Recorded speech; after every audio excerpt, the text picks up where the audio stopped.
नमस्कार, FM news देख रहे हैं आप और मैं हूं आपके साथ वैष्णो सोनी। उत्तराखंड बुलेटिन में आप सभी का बहुत बहुत स्वागत है। चलिए रुक करते हैं तमाम खबरों की ओर। तो पहली बड़ी खबर उत्तराखंड के इन दिनों चर्चित अंकिता हत्याकांड पर यह बड़ी अपडेट सामने आ रही है। दरअसल देहरादून में कांग्रेस कार्यकर्ताओं का ताबड़तोड़ यहां पर प्रदर्शन देखने को मिल रहा है। सीएम आवास की ओर कूच करने की तैयारियों में है ये प्रदर्शनकारियों को रोकने के लिए भारी पुलिस बल की तैनाती भी की गई है। इस वक्त ये बड़ी और अहम जानकारी देहरादून से सामने आ रही है, जहां पर अंकिता हत्याकांड को लेकर तमाम कार्यकर्ता जो है सीएम आवास पर कूच करने की तैयारियों में है। ऐसे में भारी पुलिस बल की मौजूदगी है, साथ ही साथ एसडीआरएफ एनडीआरएफ की टीमें भी यहां पर तैनात नजर आ रही हैं। आपको बता दें, इस पूरे मामले को लेकर एक बार फिर से बवाल तेज होता नजर आ रहा है। आपको बता दें, किसानों और गरीब लोगों से अवैध धन वसूली के भी आरोप लगे हैं। प्रारंभिक जांच में आरोप गंभीर पाए गए हैं। वहीं तहसीलदार विकास नगर को विस्तृत जांच रिपोर्ट सौंपी गई।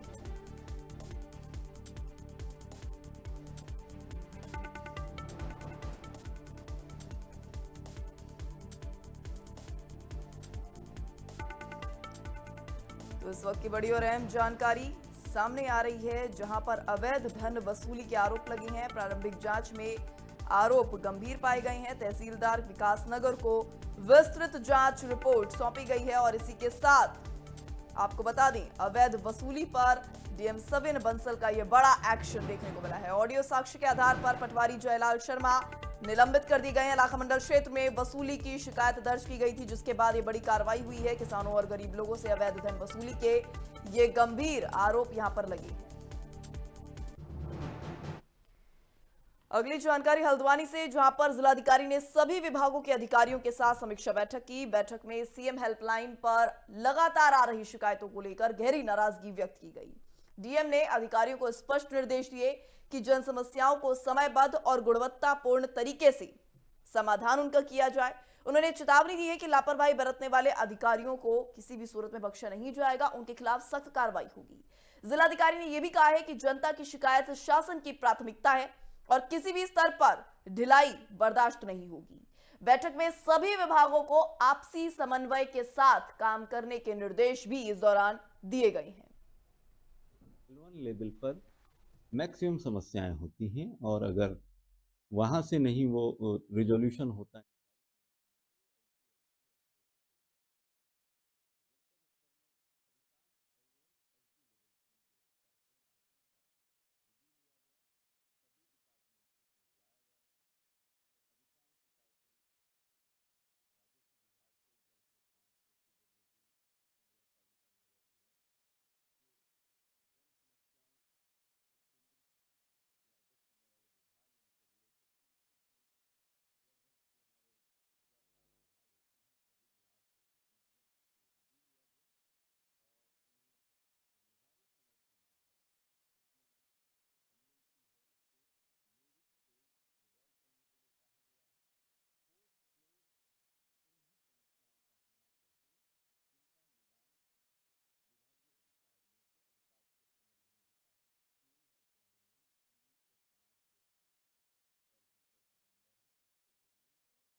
तो चलिए यहां पर रुकेंगे एक छोटे से ब्रेक के लिए। ब्रेक के बाद जल्द हाजिर होंगे, तब तक के लिए बने रहिए हमारे साथ और देखते रहिए एफएम न्यूज।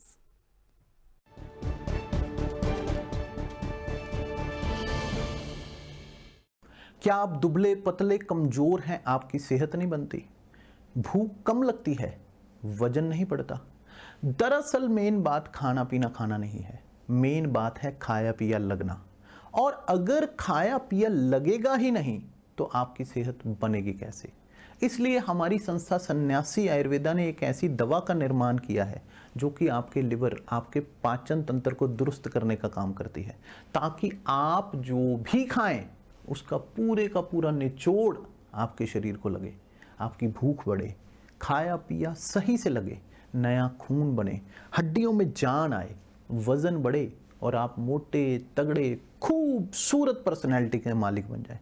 सिर्फ 655 रुपए की पूरे 1 महीने की दवा होती है और आप इसे घर बैठे 01145454545 पर फ़ोन करके दवा मंगवा सकते हैं। रूप मंत्रा आयुर्वेदिक फेस वॉश। इसमें है क्यूकम्बर के प्योर एक्सट्रैक्ट्स जो नेचुरली चेहरे को मॉइस्चराइज रखे। ये कोई कॉस्मेटिक नहीं, आयुर्वेदिक औषधि है।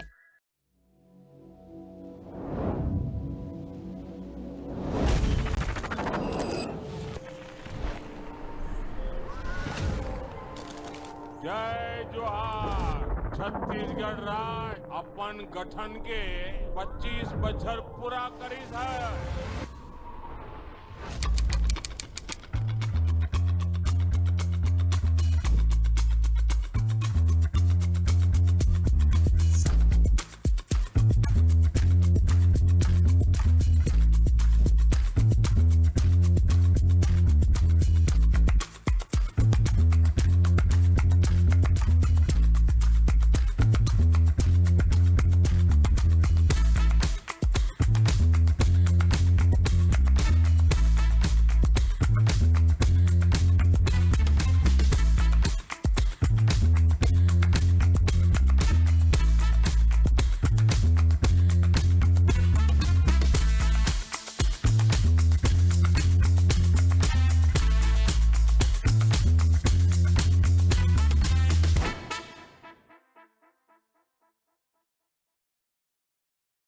सटीक खबरों को विश्वसनीय तरीके से दिखाना, निडर और निष्पक्ष होकर सिस्टम से भिड़ जाना, आपके हर मुद्दे को मजबूती से उठाना। के बाद या फिर कैसे?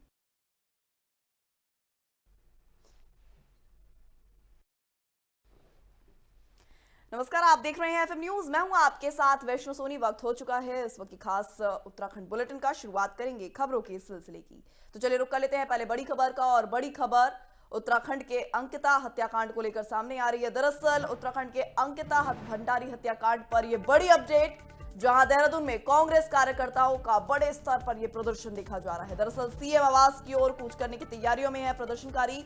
ऐसे में भारी पुलिस बल की मौजूदगी भी की गई है। साथ ही साथ एनडीआरएफ, एसडीआरएफ की टीमें भी तैनात की गई हैं। आपको बता दें, भारी संख्या में यहाँ पर पुलिस बल की मौजूदगी देखी जा रही है। तस्वीरों में आप देख सकते हैं किस तरीके से खासा रोष कांग्रेस कार्यकर्ताओं में, खासतौर पर महिला कार्यकर्त्रियों में ये रोष जो है देखा जा रहा है। ऐसे में हाथों में झंडा लिए तमाम प्रदर्शनकारी जो है सीएम आवास की ओर कूच करने को तैयार यहाँ पर नजर आ रहे हैं। तो एक बार फिर से उत्तराखंड में अंकिता भंडारी हत्याकांड को लेकर सियासत तेज होती नजर आ रही है। और ऐसे में खासा रोष कार्यकर्ताओं में देखा जा रहा है। सीएम आवास की ओर कूच करने की तैयारी में तमाम प्रदर्शनकारी नजर आ रहे हैं। और ऐसे में भारी पुलिस बल की मौजूदगी यहां पर देखी जा रही है, ताकि किसी भी तरह की स्थिति हिंसक और उपद्रवी ना हो पाए, स्थिति नियंत्रण में रहे। इसको लेकर यहां पर भारी पुलिस बल की मौजूदगी देखी जा रही है। साथ ही साथ कई टीमें भी तैनात की गई हैं। सीएम आवास की ओर कूच करने को तैयार है ये तमाम प्रदर्शनकारी।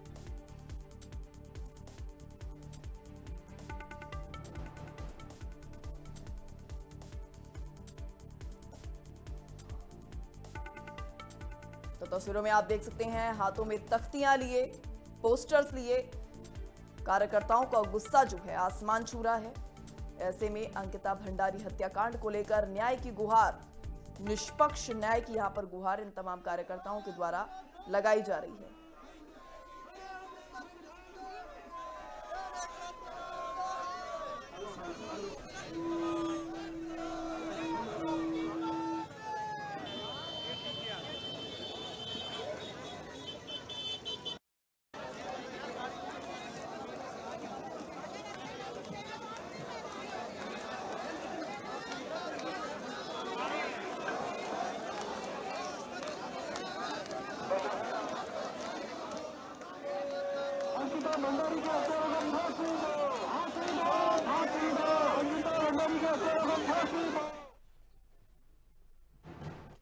तो वहीं धर्मनगरी हरिद्वार में कुंभ मेला क्षेत्र को लेकर एक नई मांग सामने आई है। दरअसल हिंदूवादी नेता और गंगा सभा के अध्यक्ष नितिन गौतम ने कुंभ क्षेत्र को गैर हिंदू प्रतिबंधित घोषित करने की मांग की है। इस बीच प्रेस क्लब हरिद्वार में आयोजित प्रेस वार्ता में उन्होंने अन्य तीर्थ पुरोहितों के साथ सरकार से यह भी मांग रखी कि ब्रिटिश काल में भी हरिद्वार नगर पालिका में गैर हिंदुओं के ठहरने और व्यवसाय को लेकर नियम थी। उन्होंने कहा कि आने वाले कुंभ से पहले गंगा घाटों और धार्मिक स्थलों की सुरक्षा के लिए ये कदम बेहद जरूरी है ताकि भव्य और सुरक्षित कुंभ का आयोजन हो सके।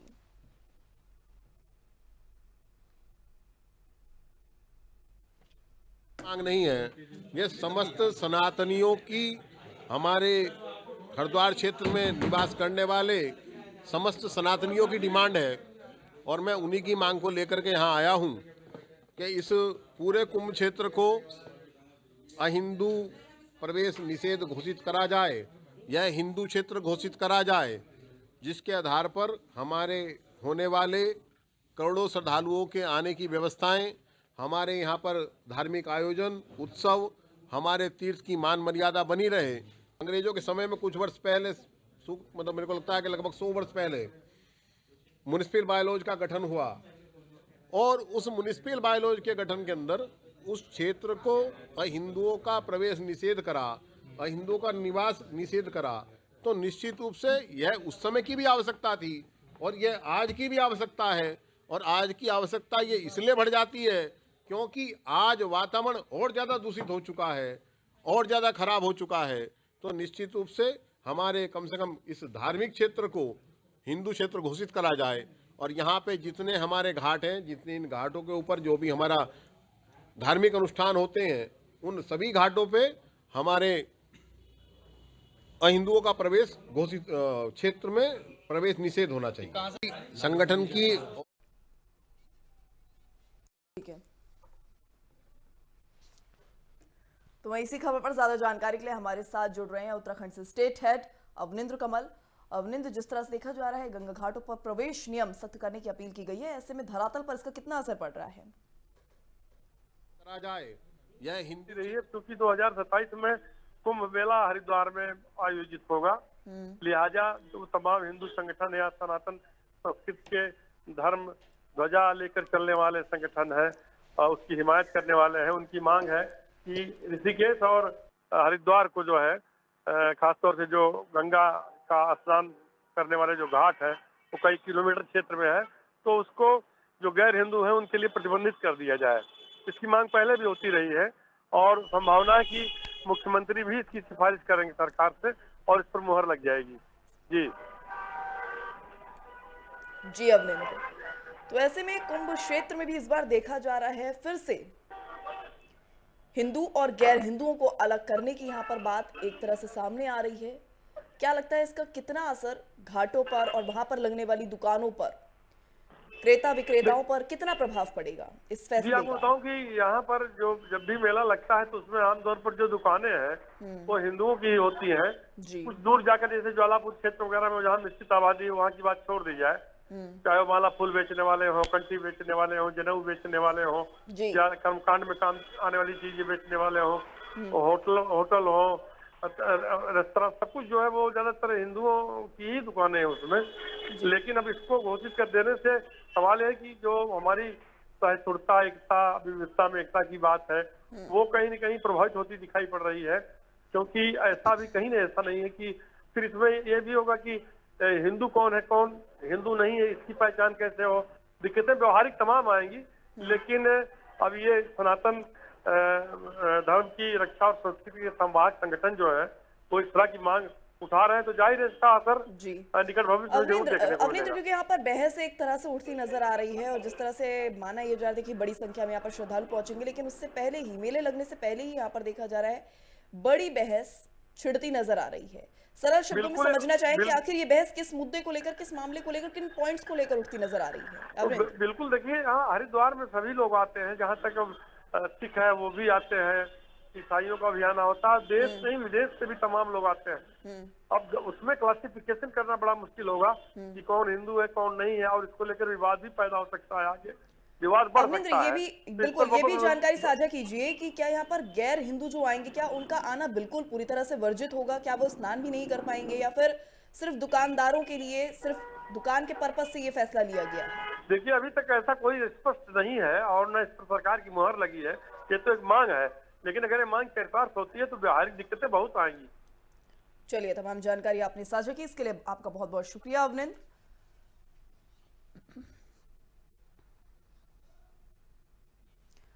अब रुक करते हैं अगली खबर हल्द्वानी से, जहां पर जिलाधिकारी ने सभी विभागों के अधिकारियों के साथ पहले तो समीक्षा बैठक की और उसके बाद बैठक में सीएम हेल्पलाइन पर लगातार आ रही शिकायतों को लेकर गहरी नाराजगी भी व्यक्त की। डीएम ने अधिकारियों को यह स्पष्ट निर्देश दिए कि जन समस्याओं का समयबद्ध और गुणवत्तापूर्ण तरीके से समाधान होना चाहिए।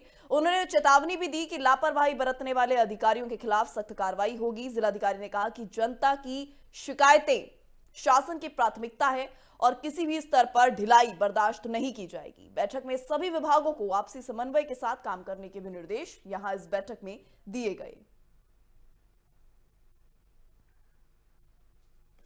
1905 जो कॉल सेंटर का नंबर है उसके जरिए और पोर्टल के माध्यम से पब्लिक ग्रीवांस रिड्रेसल के लिए एक बड़ा प्लेटफॉर्म उत्तराखंड गवर्नमेंट की तरफ से बनाया गया है। तो मैक्सिमम जो जन शिकायतें हैं वो डिस्ट्रिक्ट लेवल पर और तहसील लेवल पर या ग्रास रूट लेवल पर उसमें जो उसको एड्रेस करने वाला अटेंड करने वाला अधिकारी है वो L1 होता है। तो L1 लेवल पर मैक्सिमम समस्याएं होती हैं और अगर वहाँ से नहीं वो रिजोल्यूशन होता है निर्धारित समय सीमा पे तो L2, L3, L4 तक चली जाती हैं। तो जनपद स्तर में अधिकांश L1, L2 लेवल की जो शिकायतें आज उनका रिव्यू लिया गया, सभी डिपार्टमेंट्स को उसमें बुलाया गया था।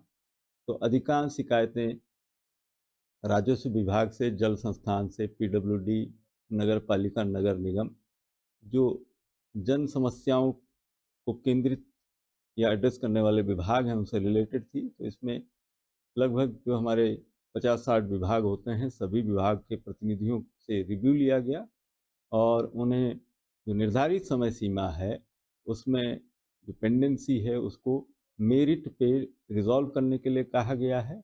पोस्ट क्लोज उन्हीं समस्याओं का होना चाहिए जिनका निदान विभागीय अधिकारियों के अधिकार क्षेत्र में नहीं आता। तो वहीं भारतीय जनता युवा मोर्चा के नवनियुक्त जिलाध्यक्षों ने देहरादून स्थित मुख्यमंत्री आवास पर उत्तराखंड के सीएम पुष्कर सिंह धामी से शिष्टाचार भेंट की। इस दौरान मुख्यमंत्री ने सभी युवा पदाधिकारियों को उनकी नई जिम्मेदारियों से अवगत कराया और साथ ही साथ जिम्मेदारियों के लिए शुभकामनाएं भी दी। उन्होंने कहा कि युवा मोर्चा संगठन की रीढ़ है और युवाओं को संगठन को और मजबूत करने के साथ साथ राष्ट्रीय सेवा और जन कल्याण के लिए पूरी निष्ठा से काम करना चाहिए। मुख्यमंत्री ने उम्मीद जताई कि नवनियुक्त पदाधिकारी सरकार की योजनाओं को जन जन तक पहुंचाने में सक्रिय भूमिका निभाएंगे।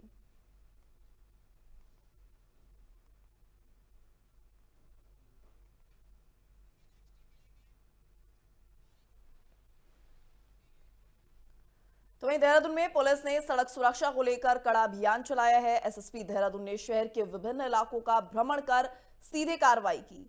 तेज गति से वाहन चलाने वालों को रोककर चेतावनी दी गई, जबकि नशे में गाड़ी चलाने वाले गिरफ्तार किए गए। इसके अलावा नियमों का उल्लंघन करने वाले कई वाहनों को सीज भी कर लिया गया। एसएसपी ने नागरिकों से अपील की कि सड़क सुरक्षा का खास ध्यान रखें और नियमों का पालन जरूर करें। यह अभियान शहर में ट्रैफिक नियमों को सख्ती से लागू करने की दिशा में महत्वपूर्ण कदम माना जा रहा है।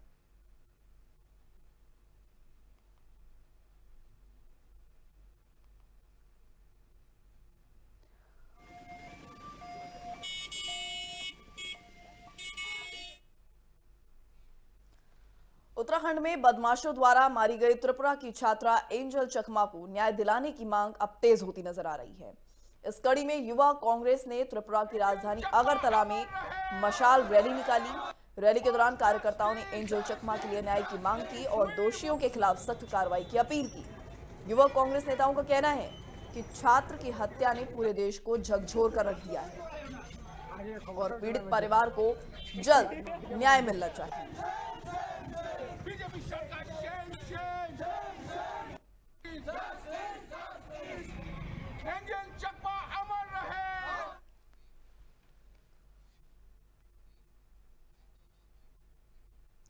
तो वहीं गंगनहर कोतवाली क्षेत्र के रामनगर इलाके में उस वक्त हड़कंप मच गया जब मामूली कहासुनी देखते ही देखते हिंसक झड़प में तब्दील हो गई।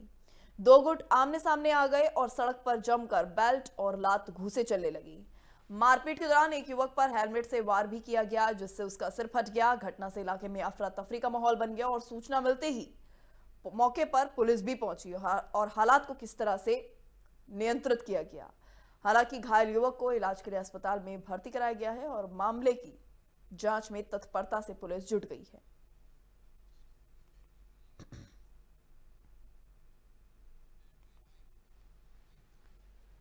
तो वहीं गंगा नहर पटरी पर एक दर्दनाक हादसे में 2 युवकों की जान चली गई। मेरठ की तरफ से आ रही एक कार मोहम्मदपुर झाल के पास अनियंत्रित होकर सीधे गंगा नहर में जा गिरी।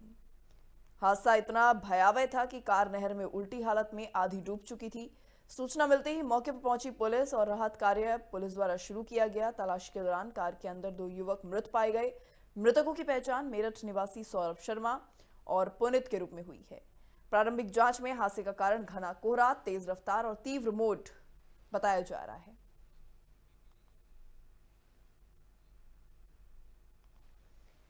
तो वहीं हरिद्वार के कनखल इलाके में शनिवार शाम उस वक्त अफरा तफरी मच गई जब गांव मिस्सरपुर में हाथियों का झुंड आबादी वाले इलाके में घुस गया। हाथियों ने गांव में जमकर उत्पात मचाया, जिससे ग्रामीणों में दहशत फैल गई और लोगों ने भागकर किस तरह से अपनी जान बचाई। हाथियों की मौजूदगी के वीडियो भी लोगों ने बनाए हैं और सोशल मीडिया पर ये वायरल हो रहे हैं। सूचना मिलते ही वन विभाग की टीम भी मौके पर पहुंची और किसी तरह से हाथियों को वहां से हटाया गया।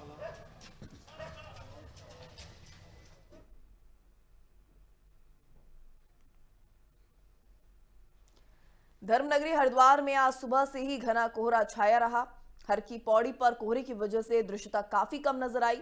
तो वहीं मौसम विज्ञान विभाग के मुताबिक आज न्यूनतम तापमान करीब 9 डिग्री सेल्सियस रहने के अनुमान भी व्यक्त किए गए। ठंड और कोहरे के चलते लोगों को सतर्क रहने की भी सलाह दी गई है।